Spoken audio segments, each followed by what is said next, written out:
Marami talagang nagmamahal sa KKK family. Mula na nag-collaboration si Katrina Halili at Chris Lawrence ay minahal na ng masa ang KKK family.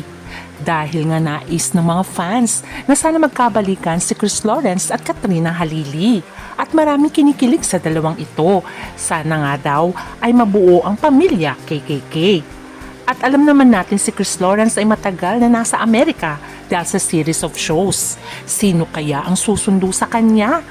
At ano kaya ang surprise na mangyayari? Si Katrina Halili ba at Katie ang susundo sa kanya? Or itong si Carmina Kate De Leon na matagal niya ng partner? Ating alamin ang surprise.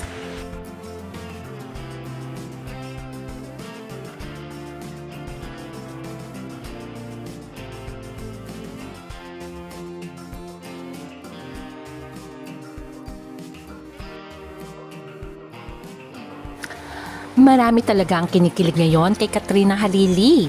Hindi lamang Gen Z, pati mga millennials, at ganun din pati mga seniors. Sa kanilang dalawa ni Chris Lawrence, bumabalik daw sila sa pagka-teenager dahil nga sa kilig nila sa dalawang ito. Alam naman natin na matagal din nagpartner itong dalawang ito, 5 years, at nagkaroon nga silang anak na si Katie. Pero after ilang years ay naghiwalay din sila. Wala naman third party na dahilan ng kanilang hiwalayan. Pagkusmahan nilang isa't isa. Kaya lang ay may mga bagay-bagay na hindi nila pinagkaunawaan. Ayon nga kay Kat ay hindi niya tinanggap ang proposal ng pagpapakasal kay Chris Lawrence dahil hindi pa sila financially stable, especially si Chris Lawrence. Kailangan daw ay meron na silang bahay at meron na silang ipon at emotionally, financially, and spiritually ay matured na sila. Yun yung cause ng kanilang hiwalayan. Sa kanilang paghiwalay ay nagtuloy-tuloy ang kanilang karera si Katrina bilang isang magaling na kontrabida at bida rin. At samantalang itong si Chris Lawrence ay naging R&B prince. Sila ay naging co-parenting lamang kay Katie at hindi na sila naging close noon. Pagkus ginagawa lamang nila ang meet-up pagkailangan para kay Katie. Si Chris Lawrence ay nagkaroon pa ng isang anak na si Lyric at anak niya to sa non-showbiz na si Joyce. Pero ang relasyon ni Chris Lawrence kay Mary Joyce Astejada ay agad naman naputol dahil daw sa third party. At ito ay walang iba kundi si Carmina Kate De Leon na until now ay live-in partner ni Chris Lawrence. Pero ang maganda, kahit na may anak si Chris Lawrence kay Mary Joyce, ay tanggap ni Katrina itong si Lyric, tinuring niya rin itong anak kung saan nagpapasalamat nga si Mary Joyce kay Katrina. At dahil nga sa pag-aalaga ni Katrina kay Lyric, tuwing magkasama sila ni Katie ay nagpapasalamat si Mary Joyce kay Katrina. Friends naman si Kat at si Mary Joyce sa kanilang social media platforms, kung saan nire-repost din ni Mary Joyce ang mga bawat video ni Katrina at Katie. Samantalang si Chris Lawrence up to now ay hindi natin alam kung sila pa ba ni Carmina Kate De Leon.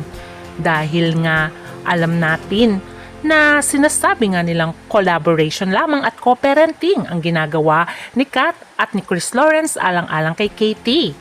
Yan ang sinasabi ng karamihan. Pero iba ang napapansin ng mga netizens dahil parang bumabalik daw ang pagmamahal ni Katrina at ni Chris Lawrence sa isa't isa. Parang hindi na lamang itong co-parenting. Parang bumabalik na nga talaga ang feelings nila. O diba ang sweet nila dito? Para silang batang nagbabatuhan. Ang hindi lang malinaw kung meron pa bang karelasyon si Chris Lawrence.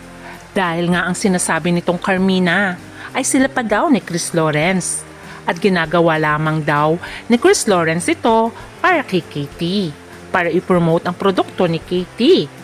At ang sabi pa nga daw nitong si Carmina sa kanyang TikTok account ay support na lamang natin sila para kay Katie.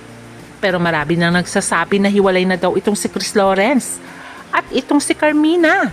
Dahil wala na nga ganong post itong si Carmina at sinabi pa nga ni Chris Lawrence na siya ay never been married. Kaya naman, sana umamin na nga si Chris Lawrence kung sila pa ba nitong si Carmina Kay De Leon para lalong maging masaya ang mga fans dahil maraming nag-wish na sana magkabalikan sila. At ang sabi din ng mga fans, sana bumitaw na nga rin daw itong si Carmina Kay De Leon. Total may anak naman na ito, mag-focus na lamang siya sa kanyang anak at hayaan niya nang lumigay si Chris Lawrence. At kitang-kita naman kay Chris Lawrence ang pagmamahal niya pa rin kay Katrina Halili na lagi niya nga kinakanta ang I Swear na parang dedicated nga ito kay Katrina. Isang concert ay talagang kinakanta niya ito. Siguro ito yung kanilang theme song o love song nung sila pa ay magkasama bilang partner. Kaya hindi mawawala ang kantang I Swear, dedicated to Katrina. Marami sigurong realization itong si Chris Lawrence nung nasa Amerika siya. Kung pipili niya ba si Carmina o ang kanyang mag-ina. Which is parang maganda ang nangyayari. Dahil parang mas pinipili niya na ang kanyang family na KKK. Dahil nga sabi nga niya, one step at a time. At kasama rin si Katrina sa kanyang mga dinededicate na kanta na Miles Don't Matter. At parang nag-iisip nga rin siya ng song para kay Katrina habang nakatingin siya kay Katrina sa larawang ito. At dahil nakauwi na nga si Chris Lawrence, sino kaya ang susundo sa kanya? Si Carmina Kay De Leon ba na laging sumusundo sa kanya noon tuwing umuwi siya galing US? Makikita naman sa larawang ito na yakap-yakap niya si Carmina Kay De Leon noon. Siya ang sumusundo sa kanya dati. Or si Katie or si Katrina na. Pero ang good news, ang sumalubong sa kanya ay walang iba kundi ang kanyang mag-ina, si Katrina Halili at itong si Katie. Narito ang ibang mga video kung saan ay nasundo na nga nila si Chris Lawrence. Habang sila ay nasa sakyan ay nakukulitan sila ni Katie. At pinakilala na nga ni Katie ang kanyang dog. Ay, no! O diba, ang saya nilang pagmasda, nagkukulitan. Na nagre-request nga si Katie na halikan ng mama niya at ni papa niya ang kanyang dog. Lalong-lalo na daw first time na makita ni Chris Lawrence ang kanyang dog.